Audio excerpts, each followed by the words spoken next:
Olá, seja muito bem-vindo, seja muito bem-vinda ao debate. A epidemia de pessoas infectadas pelo vírus do HIV no Brasil está estabilizada. Pode até parecer, mas esse não é necessariamente um bom sinal. Ao contrário de outros países, por aqui o número de casos não tem diminuído. De acordo com o relatório de monitoramento clínico do HIV, disponibilizado pelo Ministério da Saúde, estima-se que mais de 830 mil brasileiros vivem com o vírus. O grupo mais vulnerável pela doença são os jovens entre 15 e 24 anos que fazem sexo com outros homens, representando 10,5% do total. Os dados oficiais mais recentes também mostram que, na última década, a incidência do vírus nessa população quase triplicou. Mas esse quadro pode mudar com a nova estratégia de combate ao HIV. Desde dezembro de 2017, o governo brasileiro começou a disponibilizar através do SUS a profilaxia pré-exposição, a PrEP. O nome pode ser complicado, mas é um comprimido, quando tomado diariamente, que tem o poder de reduzir o risco de contrair o HIV através de relações sexuais. A medicação estará disponível em 36 pontos do país e o objetivo é que atenda a pelo menos 54 mil pessoas das populações-chave nos próximos 5 anos. Mas o remédio sozinho pode não ser suficiente, uma vez que a desinformação sobre HIV está no centro do debate sobre a sua erradicação.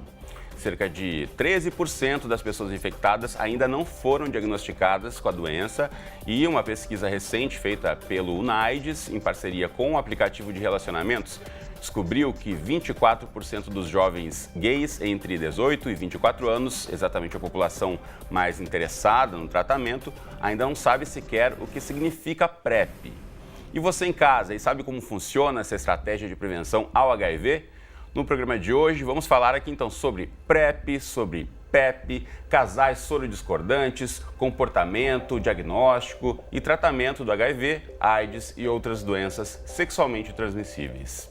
Então, para essa conversa, eu recebo hoje, aqui no estúdio, o Ricardo Vasconcelos. Ele é médico infectologista do Hospital das Clínicas da Universidade de São Paulo e coordenador do projeto PrEP Brasil.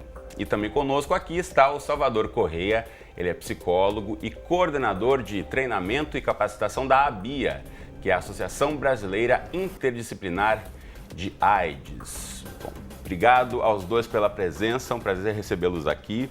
E quero já começar ouvindo de vocês um pouco sobre o dado que eu abri o programa falando, que a gente está com uma epidemia parada, né? Ela está mais ou menos fixa ali com o número de casos. E a gente tem visto outros países avançando muito mais. O Brasil também já foi citado mundialmente como um país que tem uma estratégia muito eficaz, a questão da distribuição dos medicamentos, que não acontece em outros lugares.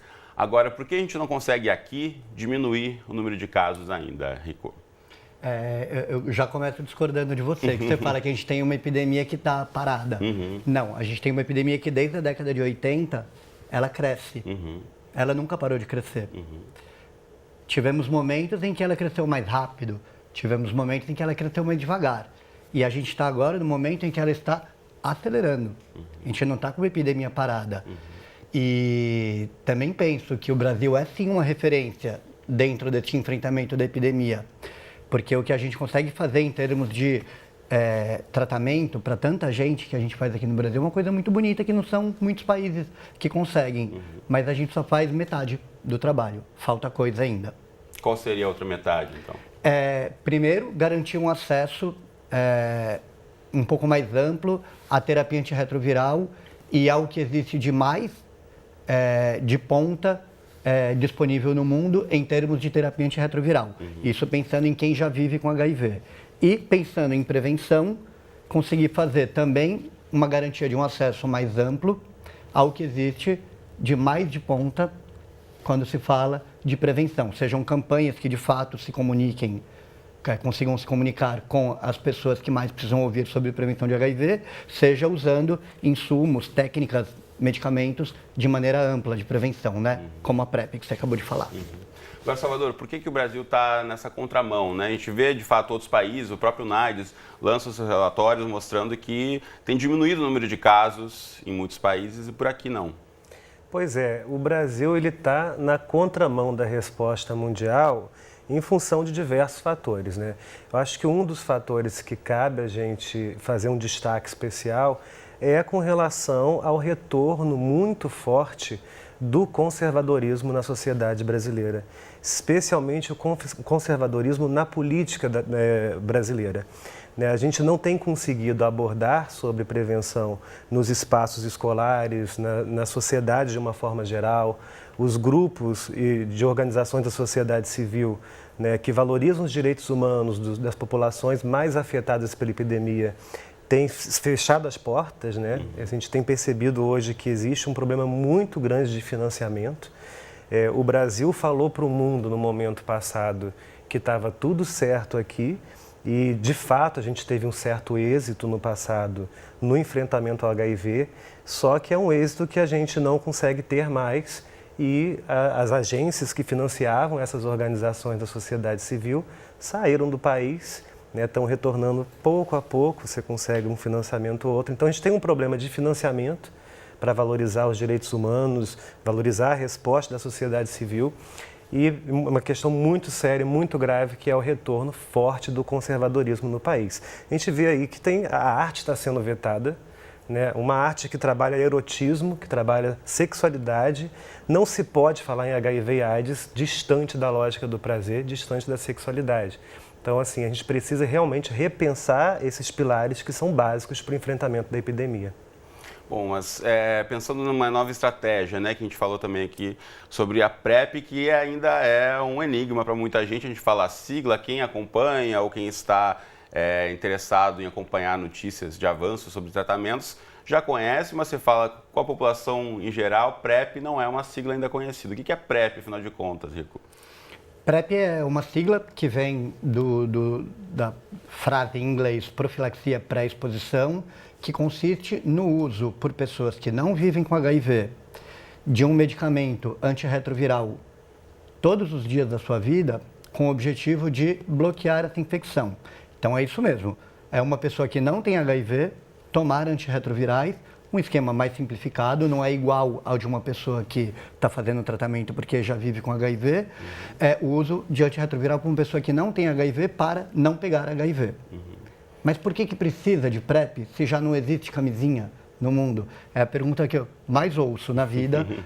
Mas precisa disso? Você vai dar um remédio que destrói o rim da pessoa? A gente já começa a entender como a reação automática à PrEP é negativa. Por que você tem que dar um remédio que destrói o rim da pessoa se existe camisinha?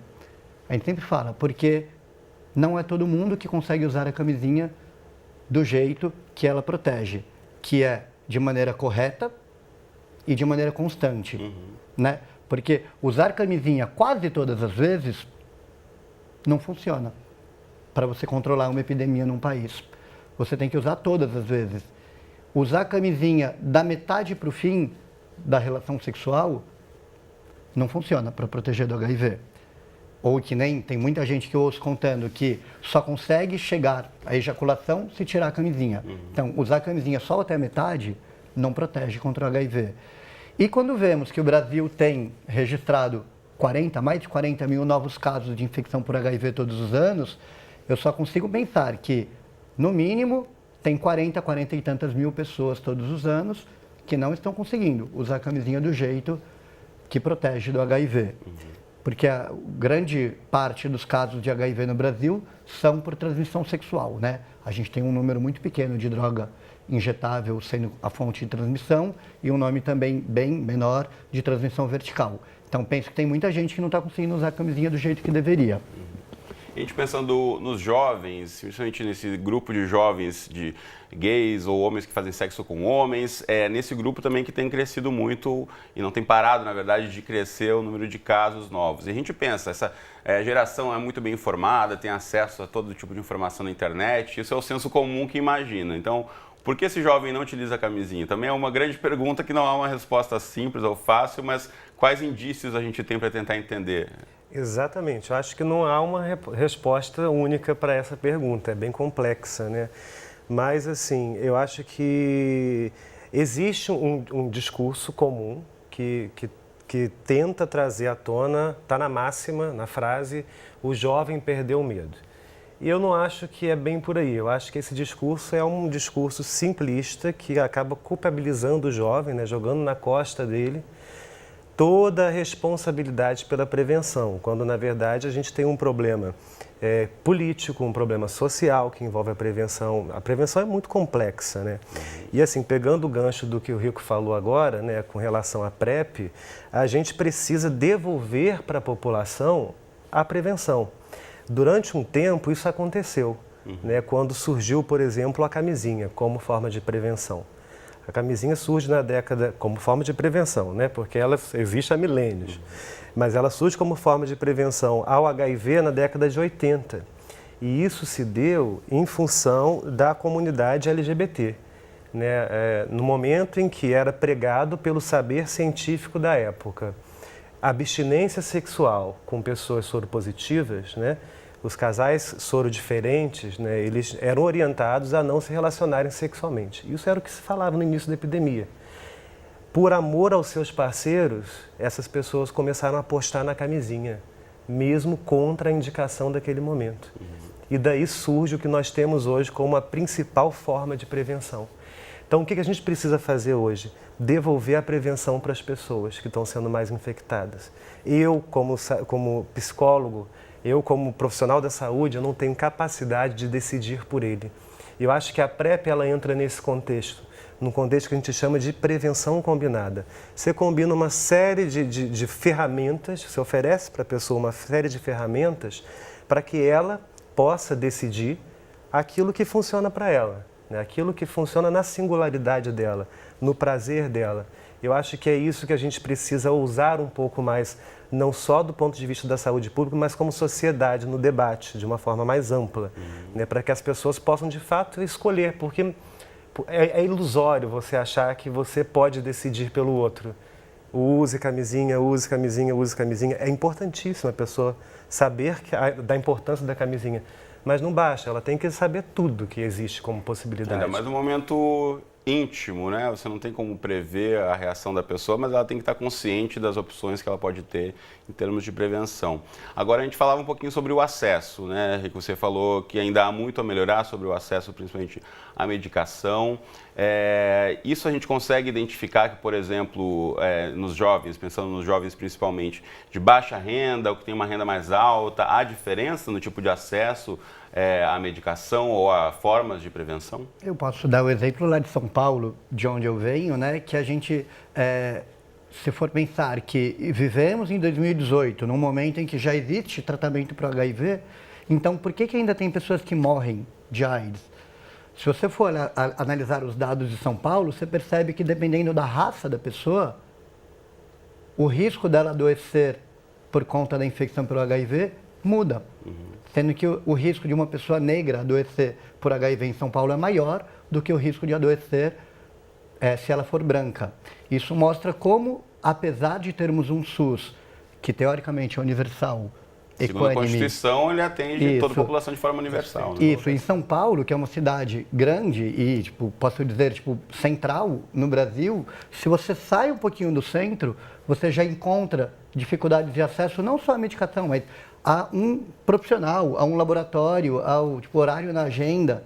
Em São Paulo, a gente tem vezes que a pessoa faz o teste rápido e descobre que vive com HIV e vai ter a primeira consulta meses depois, porque não tem um profissional ali que possa atender ele. Então, o acesso ele é tanto ao comprimido, tipo terapia antirretroviral, só que é o acesso que eu quero dizer de uma maneira mais ampla. Acesso à informação também, acesso a uma campanha de qualidade, de prevenção ou desestigmatizante em relação ao viver com HIV, que consiga passar a ideia do que é de verdade essa epidemia do Brasil e como enfrentá-la, né? Eu gosto sempre de dar o exemplo, um menino gay que tenha, sei lá, seus 17 anos e 16 anos, sei lá, que vai começar a sua vida sexual, aqui no Rio de Janeiro, dando um exemplo, aonde que ele vai buscar as informações necessárias de prevenção, de saúde sexual? Não existe um lugar, ele vai buscar, transando já, ou no aplicativo de encontro que ele vai buscar, né? Se ele botar na internet, então, ele vai encontrar umas coisas tipo, cabeludas. Tipo, tem todo tipo de informação, né? Das mais então, verídicas às mais falsas de qualidade. e fantasiosas. A gente estava, antes de começar a gravação aqui, conversando sobre a arte que foi lançada pelo Ministério da Saúde como campanha de prevenção agora no dia 1º de dezembro de 2017. É uma campanha que não transmite absolutamente nada. A gente vai mostrar daqui a pouquinho esse vídeo também. A gente começa a falar de PrEP nesse momento, a PrEP entra nessa arte como uma palavrinha, numa fonte 6, no cantinho, escrito PrEP. O que a pessoa aprende sobre prevenção vendo isso, né? Falando de jovens que você estava dando exemplo, por que os jovens de hoje estão vivendo esse fenômeno de aceleração maior da epidemia do que em comparação com pessoas mais velhas? Por que os jovens de hoje estão pegando mais HIV? Eu gosto sempre de dizer, porque os jovens de hoje são os jovens de hoje. E o mundo de hoje é o mundo de hoje. Os jovens de 20 anos atrás viviam outro mundo. E a gente precisa conseguir instrumentalizá-los dentro desse contexto da prevenção combinada que o Salvador trouxe, para eles conseguirem fazer aquilo que está muito bonito escrito lá no protocolo de prevenção combinada do Ministério, que diz que a melhor estratégia de prevenção contra o HIV é aquela que o indivíduo escolhe e é capaz de entender como funciona e é capaz de usar de maneira correta e de maneira constante. No texto está lindo. O que a gente está fazendo de fato para conseguir implementar instrumentalizá-los e conseguirem utilizar essas estratégias? Bom. Um outro desafio também enfrentado pelo Ministério da Saúde no combate ao HIV é a transmissão vertical, o Rico mencionou agora há pouco aqui, ou seja, aquela passada da mãe para o bebê durante a gestação. Nos últimos 5 anos, houve uma queda de 36% dos casos em crianças com menos de 5 anos infectadas. E para entender um pouquinho mais sobre como é a vida de quem já nasce com o vírus, a gente vai falar agora com a Renata Ferreira, que também trabalha com a conscientização de jovens lá em São Paulo, onde ela percorre escolas da capital para conversar com adolescentes. Renata, seja muito bem-vinda ao debate, um prazer poder conversar com você. Queria já começar perguntando como é esse trabalho, como é que você vem desenvolvendo na ONG Poder Jovem, trabalhando, falando sobre HIV com essa garotada, como a gente disse, o Rico acabou de dizer, os jovens de hoje são muito diferentes dos jovens de 5, 10, 20 anos atrás, e como eles recebem as informações e esse debate. Oi para todo mundo, boa tarde.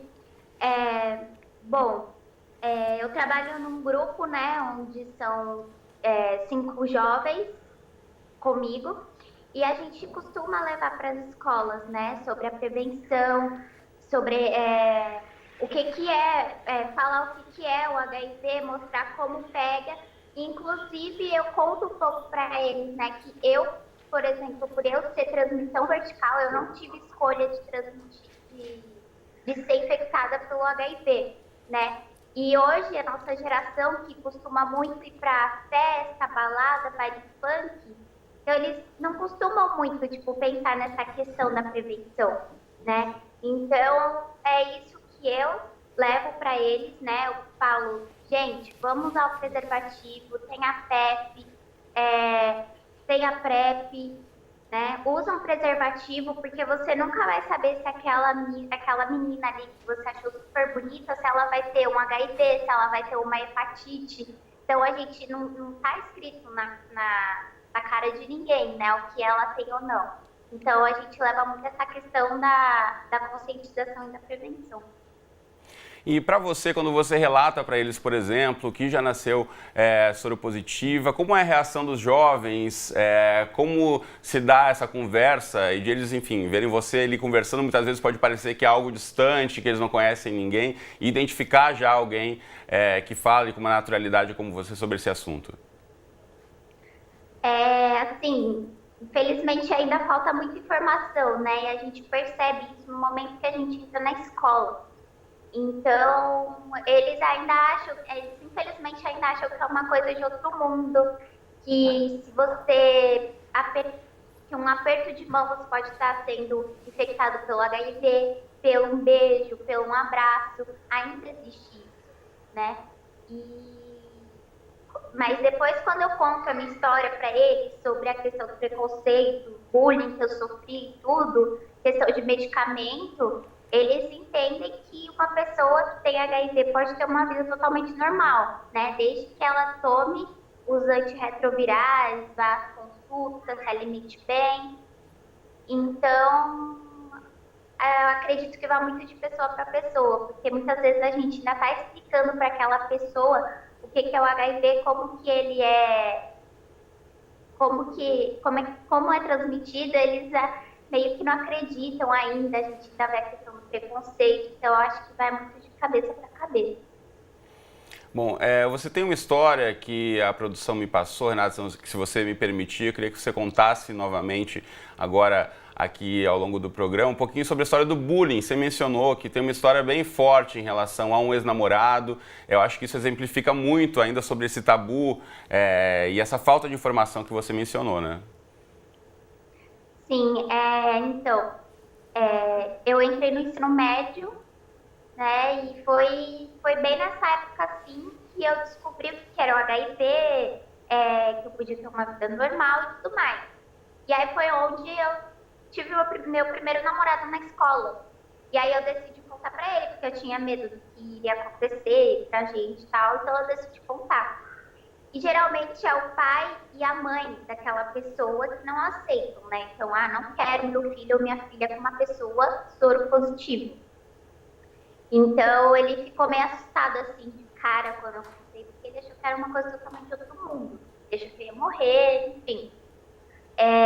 Mas passou uma semana, 2, ele acabou terminando comigo, né? E nisso ele saiu contando para a escola inteira sobre a minha patologia e foi onde eu fiquei 3 anos na escola sofrendo bullying e preconceito por ter HIV.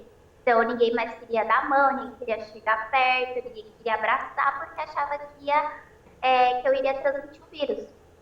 Só que com o tempo eu fui vendo que, na verdade, por um lado aquilo tudo foi bom para mim. Porque até então eu tinha medo de falar sobre HIV para alguém e ser rejeitada.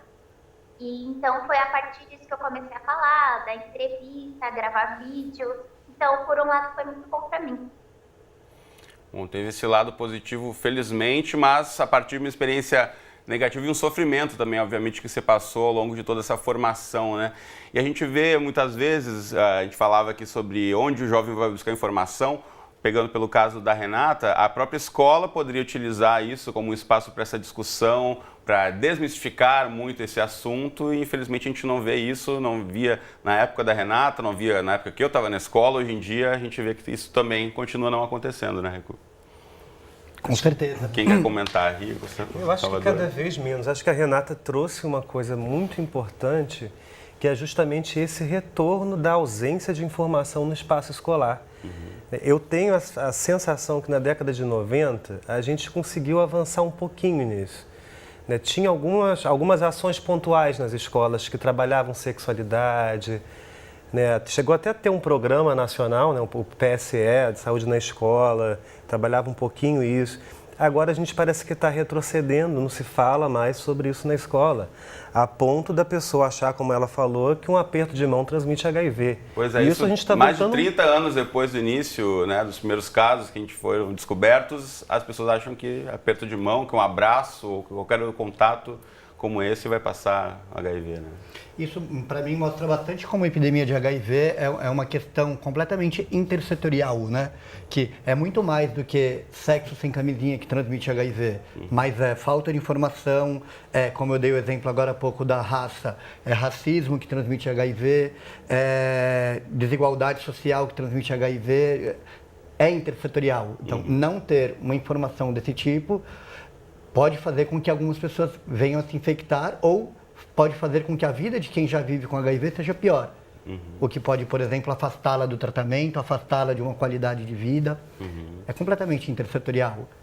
E nisso que eu estava querendo falar, quando eu disse que somos uma referência, o Brasil, quando vemos o número de pessoas que têm acesso à terapia antirretroviral aqui, porém, não somos uma referência quando a gente pensa na integralidade do atendimento que poderia ser feito em relação à epidemia. A gente faz apenas parte do trabalho, né?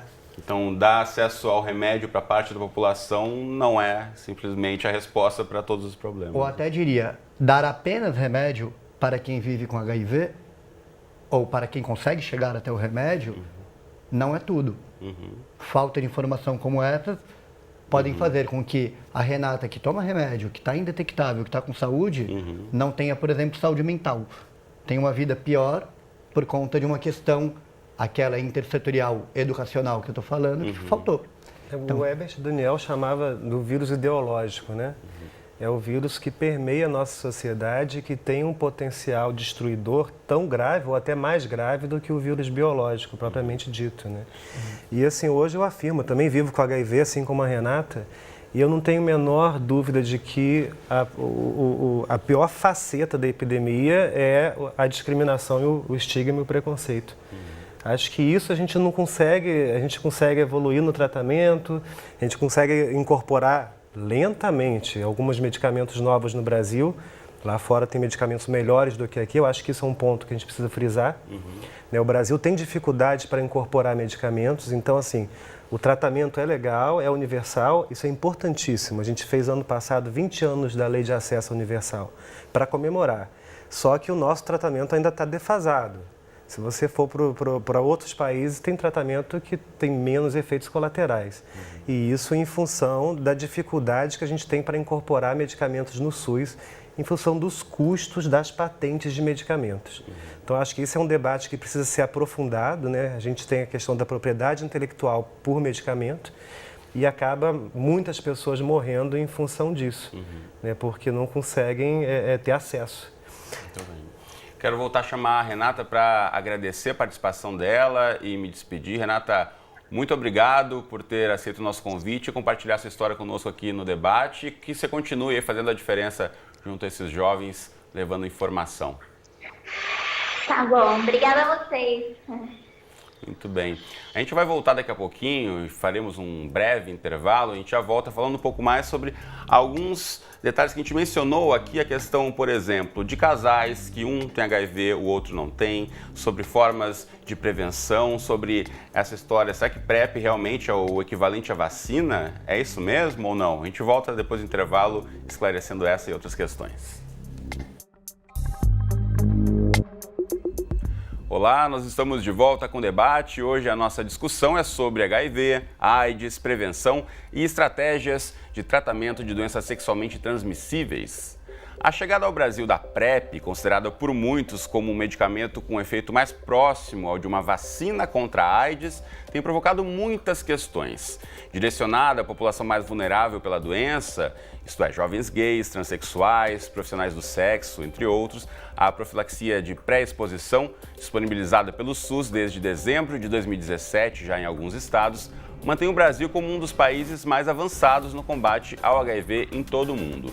Mas há quem critique também a distribuição do remédio. Entre os argumentos contrários, alega-se que a oferta da PrEP pelos postos de saúde pode provocar o aumento da incidência de outras doenças.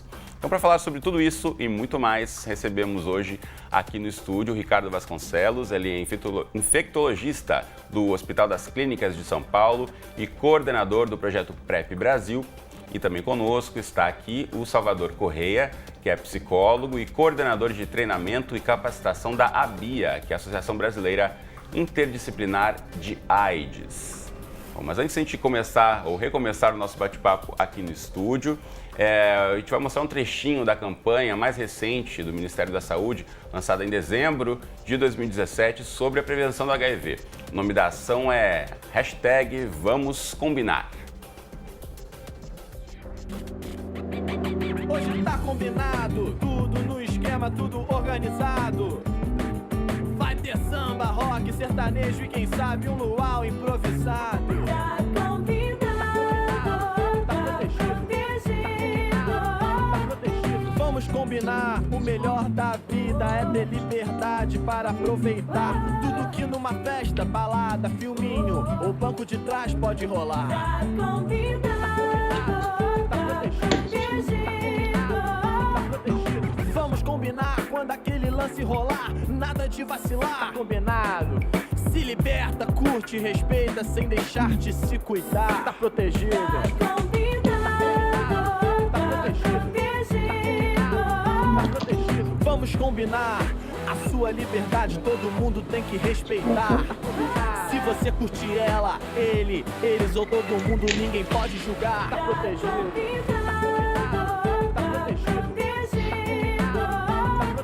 Vamos combinar. Muito bem, nós entramos em contato com o Ministério da Saúde, que através da sua assessoria nos reforçou que a campanha de combate ao HIV para o Carnaval, agora de 2018, vai focar novamente na importância da testagem e da prevenção. Aí, abrindo aspas, segundo a nota do Ministério, é importante lembrar aos foliões a importância do sexo seguro, já que a camisinha previne não só a infecção pelo HIV, mas também outras infecções sexualmente transmissíveis, como sífilis e gonorreia. Este ano, além de destacar o uso da camisinha como método de prevenção, a campanha também informa sobre outras ações preventivas e, em caso de exposição, buscar em até 72 horas a PEP, que é a profilaxia pós-exposição ao HIV. A PEP é um método com medicamento antirretroviral por 28 dias e ela evita a infecção do HIV e está disponível também nos serviços de saúde do SUS. Essa, então, é a nota do Ministério da Saúde, mas eu quero já aproveitar esse gancho, já que vimos o vídeo ali, mostra enquanto a galera está na balada, está curtindo, mostra o letreiro PrEP, PEP, mas isso também pode provocar ainda mais dúvidas, né? E até pela sigla ser parecida, Rico, ainda há confusão. A gente falou bastante da PrEP no primeiro bloco, que está começando agora a ser implementada no Brasil, mas a PEP já existe há mais tempo. Qual é a diferença de uma para outra? A PrEP é aquela estratégia em que a pessoa toma um antirretroviral todos os dias da vida, em que ela esteja querendo usar essa estratégia de prevenção contra o HIV, né? Seria o comparável com uma pílula anticoncepcional. Ao passo que a PEP, profilaxia pós-exposição, usando a comparação da pílula anticoncepcional, a PEP seria a pílula do dia seguinte, em que a pessoa tem que buscar, caso ela tenha passado já por uma situação de vulnerabilidade ao HIV. Então, por exemplo, estava numa relação sexual, estourou a camisinha... Ou sendo bem mesmo realista, sem... tipo, tava com tesão e foi sem camisinha mesmo. Que a maior parte dos casos é isso que as E pessoas... acha que pode ter sido infectado, E correu pensa o assim, risco. tipo, putz, trazer com uma pessoa que eu não sei qual é o status sorológico dela, nem tenho contato para poder ligar, foi alguém que eu conheci na balada, a gente transou ali mesmo, e aí eu tô com medo, porque rolou penetração e essa é uma exposição que tem risco de transmissão do HIV. Liga-se nesse momento um cronômetro e você tem 72 horas para buscar num dos centros de distribuição de PEP, que tem vários no Brasil, tem um site do Ministério que explica como você busca, aids.gov.br/PEP, e você, buscando um desses centros, você começa a tomar um medicamento que você vai tomar por 28 dias, conseguindo de maneira bastante eficaz bloquear a infecção por HIV. PEP é uma medida de prevenção de emergência. Assim como uma pílula do dia seguinte para evitar uma gravidez não desejada, é uma estratégia de contracepção de emergência. Não se recomenda que a pessoa fique tomando uma pílula do dia seguinte atrás da outra. Até porque são vários dias, é quase um mês, praticamente 28 dias. No caso da PEP, são vários dias. Se uma pessoa está precisando toda hora de emergência buscar PEP, eu entendo que, na verdade, ela precisa de PrEP, porque ela é alguém que com a camisinha não está conseguindo se proteger e talvez no contexto de vida ali dela, a camisinha não deve ser a única estratégia incentivada, ela deve ser incentivada a buscar a PrEP. E é muito bacana a chegada da prevenção combinada que o Salvador falou, traz uma mudança na maneira de pensar a prevenção do HIV.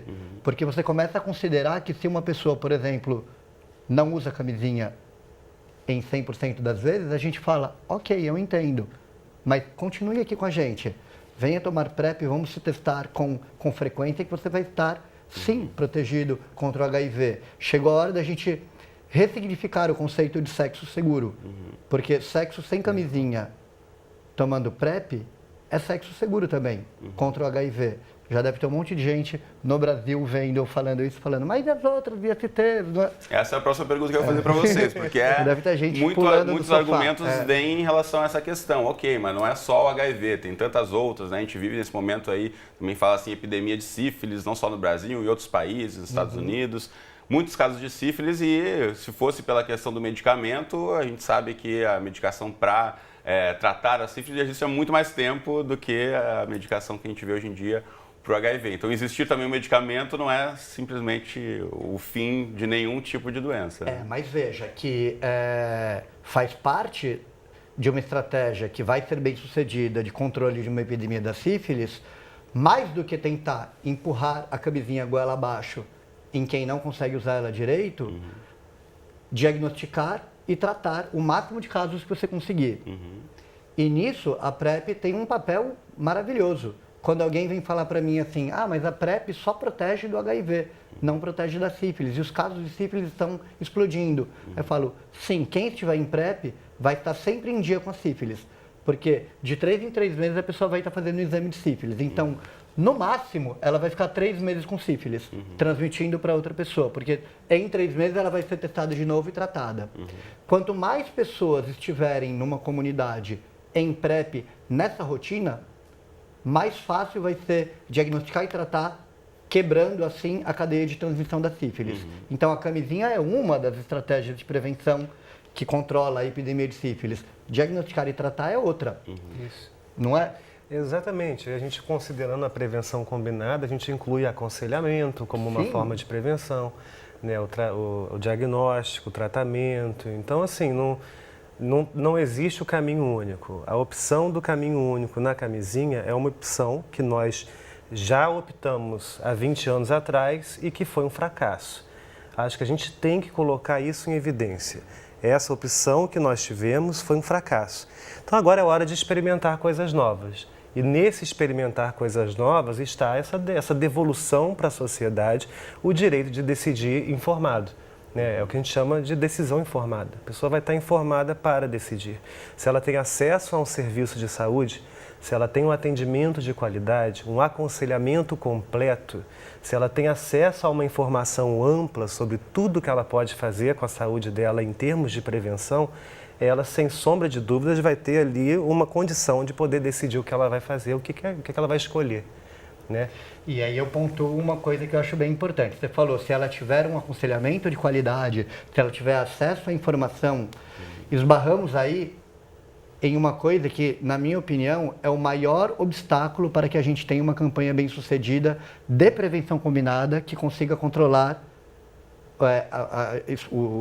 o espalhar do HIV e das outras DSTs, que é chamado profissional da saúde e opinião pública. Que se todo mundo tiver uma opinião automática de rejeitar essa nova maneira de pensar a prevenção, dando autonomia para o indivíduo escolher aquilo que ele consegue melhor aplicar ao seu contexto de vida, se a reação for negativa, o profissional de saúde e a opinião pública vão funcionar, na verdade, como obstáculos para que essa abordagem atinja o seu sucesso.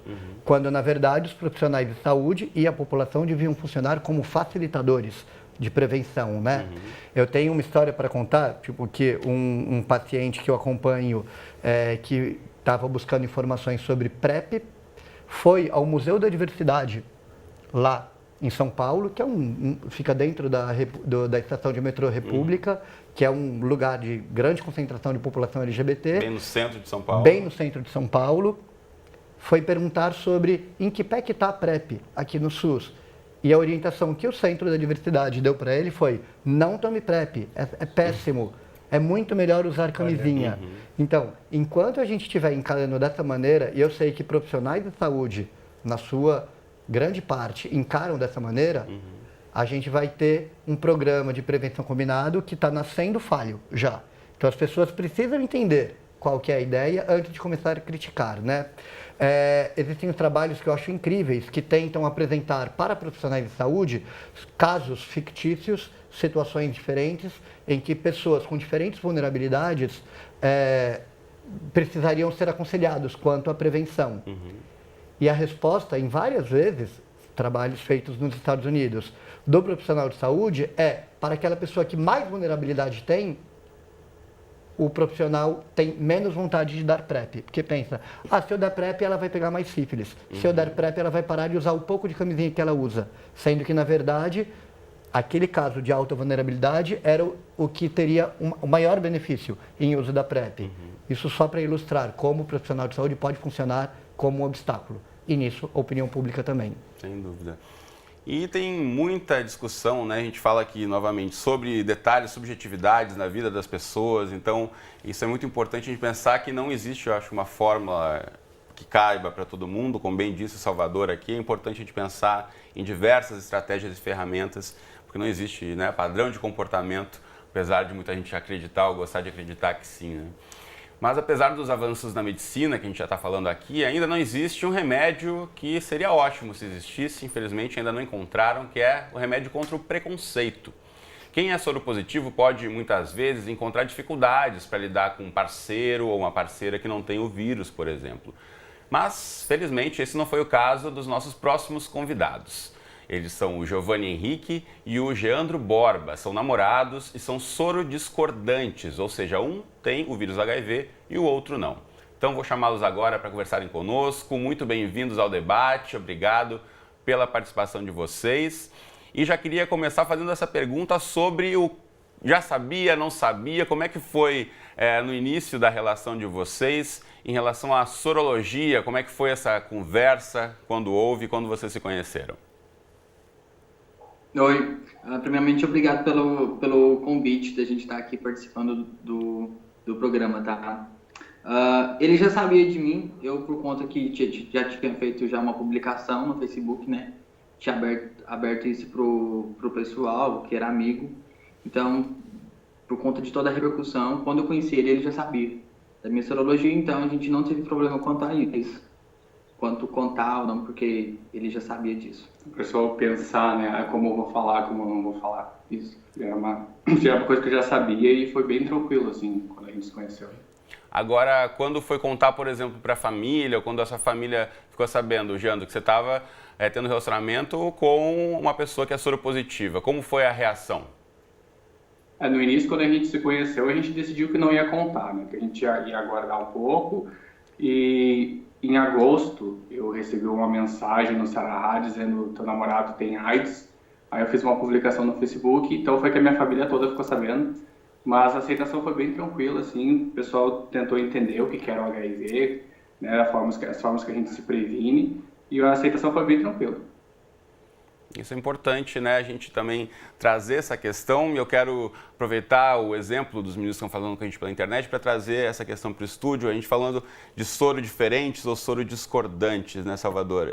E muitas vezes isso não é tratado, as pessoas não param para conversar sobre isso, acho importante a gente trazer esse exemplo também de que é possível ter um casal com uma vida ativa e saudável, apesar de um ter HIV e o outro não. Exatamente, né? Eu acho que assim, a gente sempre quando fala de HIV, a gente fala muito em medo, né? O HIV foi associado historicamente a medo, à morte, e as pessoas quando são recém-diagnosticadas ainda evocam essa memória, né? Agora, é muito importante lembrar que há amor também. Eu acho que o que eles mostram pra gente é isso, né? O amor supera os estigmas, o amor supera o preconceito. E casos como esse mostram isso, né? Como foram casos do surgimento da camisinha, como a gente falou no bloco passado. Então, assim, existe um poder de transformação muito lindo nessa vivência. Né? Rico, pelo ponto de vista da saúde, eu queria que você explicasse também, para quem está em casa acompanhando a nossa conversa, de como é possível o casal ter uma vida sexual ativa e um não colocar necessariamente o outro em risco. Sim, era isso mesmo que eu já ia puxar. Tipo, além do amor, a ciência ajuda os casais diferentes a terem uma vida boa, né? De onde que eu estou tirando essa informação? Uma pessoa com HIV, por muito tempo, foi tido como assim, uma pessoa perigosa, né? Quando começamos a tratar as pessoas que viviam com HIV e elas deixaram de adoecer e morrer, uma pergunta que ficava no ar era: mas qual o risco que ainda existe de transmissão do HIV numa relação sexual desprotegida em uma pessoa que está fazendo tratamento? Essa pergunta já foi respondida. Já temos muitos trabalhos e já temos um número muito grande de pacientes acompanhados por muito tempo, mostrando que num casal sorodiferente, quando a pessoa que vive com HIV do casal está fazendo o tratamento, está com a quantidade de vírus no sangue, que a gente chama de carga viral, indetectada, zerada, o que mostra que há sucesso no tratamento, essa pessoa não tem risco de transmissão do seu vírus através de uma relação desprotegida. Eu gosto sempre de repetir, e tem gente que odeia quando eu falo isso, que a pessoa que vive com HIV é atualmente, em terapia antirretroviral, com carga viral indetectável, a pessoa mais segura para eu ter uma relação sexual.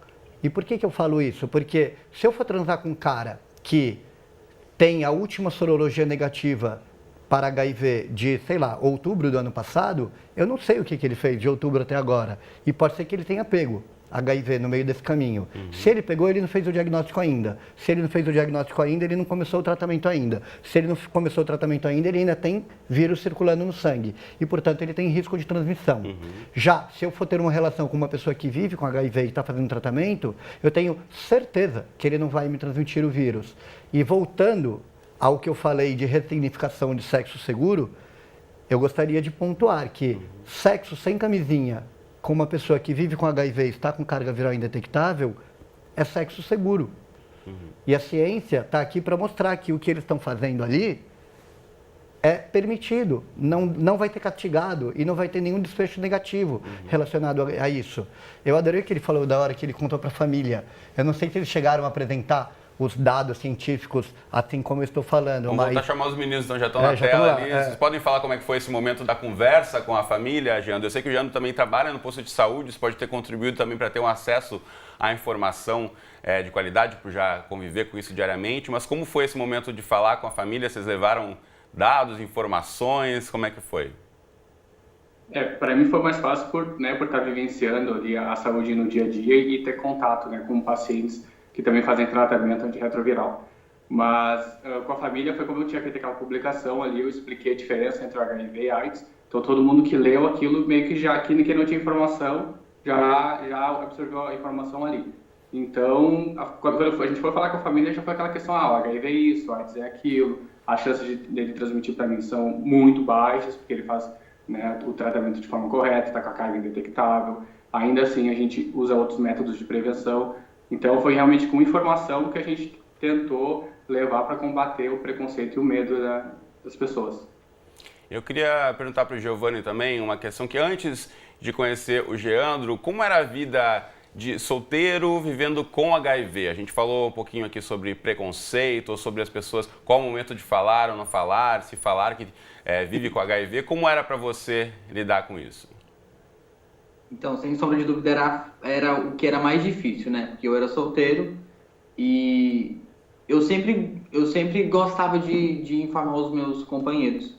Quando eu soube que eu era soropositivo, o meu médico me recomendou que eu avisasse os meus parceiros. E eu fiz isso, mandei mensagens. Enfim, algumas pessoas eu pedi contato. Enfim, outras pessoas eu deixei de... Às vezes aconteceu de, na hora que tá ali mesmo, na hora da relação, eu contar pra pessoa e a pessoa não querer mais nada, né? E isso era muito difícil. Eu recebo muitas mensagens de pessoas que soropositivo, que não sabem como lidar com essa situação, porque ela tem medo de contar pra pessoa, a pessoa não compreender, se ela conta de cara, se ela espera um pouco mais. Eu sempre aconselho que a pessoa conte logo de cara para evitar futuras complicações, porque tem gente que não é informada, tem gente que nem sabe a diferença de HIV e AIDS, tem gente que nem sabe que existe carga viral indetectável. Então é muito complicado, mas eu sempre tentava falar antes para não ter que acontecer de eu ficar me explicando, porque já me aconteceu de eu transar com alguém e essa pessoa depois ela vir a saber que eu tinha o HIV, porque enfim eu morava numa cidade pequena, e eu ter que ficar me explicando, né, pra pessoa, enfim, daí foi o que eu cansei e resolvi jogar isso na internet por conta disso, pra não ter que ficar me questionando e também deixar a minha cabeça um pouco mais livre, não ter que carregar com esse peso nas costas. Giovanni, vou aproveitar que você falou de uma questão, pode parecer simples, mas como você disse, muita gente não sabe a diferença do que é HIV e AIDS. Quero aproveitar a presença do Rico aqui no estúdio para explicar mais uma vez o que é HIV e AIDS e qual é a diferença. Claro, é curioso, parece simples mesmo, mas não é para a grande maioria da população. HIV é o nome do vírus. AIDS é o nome da doença que o vírus causa quando ele não é tratado.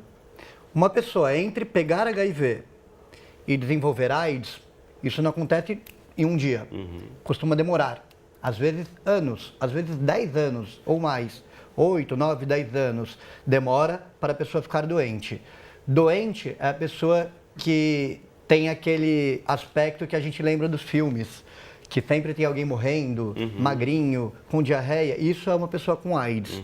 Quer ver uma pessoa que vive com HIV apenas? Veja a foto do Giovanni, veja a foto do Salvador, Salvador moreninho de praia aqui, saudável, vivendo.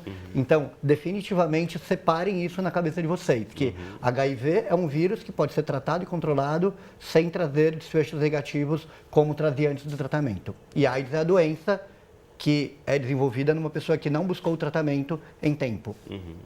Muito importante a gente esclarecer isso mais uma vez. O nosso tempo voa por aqui, a gente tem quase que encerrar a conversa, mas eu quero voltar a chamar o Giovanni e o Geandro para falarem um pouquinho sobre o projeto que vocês têm de falar na internet sobre a relação, sobre essa sorodiscordância. Já falamos muito aqui sobre estigma, preconceito. Eu acho que a internet contribui muito nesse sentido de ser um espaço, uma janela para as pessoas falarem das suas experiências e quebrarem um pouco desses mitos. Então, queria ouvir de vocês, meninos, como é que vocês têm recebido o feedback, o retorno aí do público que assiste os vídeos de vocês e como é que essas informações têm repercutido? O retorno é muito bom, assim, é muito positivo, porque quando, na verdade, foi meio que um pedido do pessoal, assim, quando eu fiz a publicação, o pessoal começou a pedir, então, que a gente começasse a falar mais sobre o assunto, e muita gente veio mandar mensagem, tirando dúvida, pedindo dica, desabafando. Então, meio que usaram a gente como referência, assim. Então, acho que a partir de agora a gente tem que tentar canalizar isso de alguma maneira. Então, daí a gente encontrou o canal como uma forma da gente se comunicar com o pessoal, de tentar ajudar, né? Já que a gente consegue viver de uma maneira tranquila, né, já que a gente teve tanta sorte de eu, né, saber sobre o assunto, o Giovanni chegar, e a gente tem essa relação tão bacana e de tanta confiança, tanta parceria. Então, que não cabe em palavras. A gente fica até sem palavras para mencionar. Então a gente tenta ajudar aquelas pessoas que não têm a mesma sorte, né, que de repente que cruzou o caminho com alguém que não tem a informação, alguém, né, que magoou, que feriu, que não conhece sobre o assunto. Então essa é a nossa maneira, nossa forma de ajudar, né? A gente crê que quanto mais a gente fala disso, mais o estigma vai sendo quebrado, né? As pessoas não falam de HIV, todo mundo tem vergonha de falar, as pessoas têm vergonha de se expor, né? E acho que isso é uma grande barreira. E a gente tenta colocar a cara aí para ver se esse preconceito diminui um pouco, para as pessoas terem a visão diferente do que era lá atrás e do que é agora. Porque como a gente sempre fala, né, eu acho que o tratamento difícil é para o diabetes, hipertensão. Agora, para o HIV o tratamento é fácil. O único problema é o preconceito, né? Acho que a gente tem que tratar realmente o preconceito. Porque, clinicamente falando, o HIV está muito bem tratado. Muito bem. Então, Giovanni e Geandro, youtubers discordantes, parabéns pela iniciativa de vocês, um trabalho admirável e muito obrigado por terem aberto um espaço aí na agenda para conversar conosco e compartilhar aí a experiência de vocês. Um abraço e até a próxima. Obrigado, até mais. Valeu. Bom, a gente tem que encerrar, mas eu quero aqui retomar alguns pontos que a gente falou e que eu acho importante bater nas teclas de novo. Primeiro, então a PrEP pode ser uma nova fase, na verdade já está significando uma nova fase, mas a gente está nesse momento ainda de implantação. A gente tem aqui o site que vamos colocar na tela do Ministério da Saúde, onde tem todas as informações ali sobre onde vai chegar no seu estado. A gente vai colocar o endereço aqui embaixo, você pode tirar suas dúvidas, ver onde é que está o ponto de distribuição mais próximo da sua casa, efeitos colaterais, como entrar para os programas. Então, já o site está aqui embaixo, aids.gov.br/PrEP. Mas eu queria ouvir de vocês um pouquinho antes de encerrar, além de falar de PrEP, essa questão de bater nos pontos novamente. Né? Sorodiscordantes podem ter uma vida saudável, a questão da medicação, se a pessoa toma medicação, isso é uma questão que não se fala também. A pessoa, como o Rico disse, está em tratamento, ela tem menos chances de passar, de alguém se infectar com o vírus do que alguém que não sabe. São vários estigmas. Nenhuma chance. Nenhuma, tem zero chance. Os trabalhos mostram, né? Nunca uma pessoa com carga viral indetectável foi capaz de transmitir o seu vírus para outra pessoa numa relação desprotegida. Tem até uma campanha internacional, né? Que intransmissível é igual, indetectável é igual a intransmissível.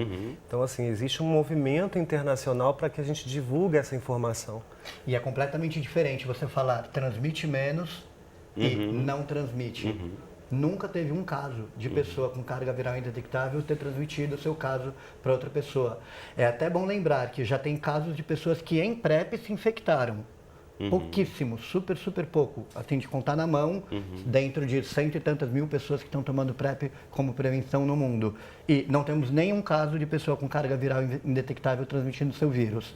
A PrEP chega, é sempre que a gente fala mais dela, mas ela chega, como a gente falou agora há pouco, inaugurando uma nova maneira de encarar a prevenção. Então, mais do que a PrEP, tem a prevenção combinada sendo colocado agora tipo, no centro do campo mesmo, para tentar mudar essa chavinha. Então, mesmo que a pessoa não esteja em PrEP, ela tem que entender o que está sendo colocado para ela pensar. E já que estamos em um momento de fim de programa aqui, eu coloco o desafio para todas as pessoas que estão ouvindo, se interesse, leia sobre, antes de criticar.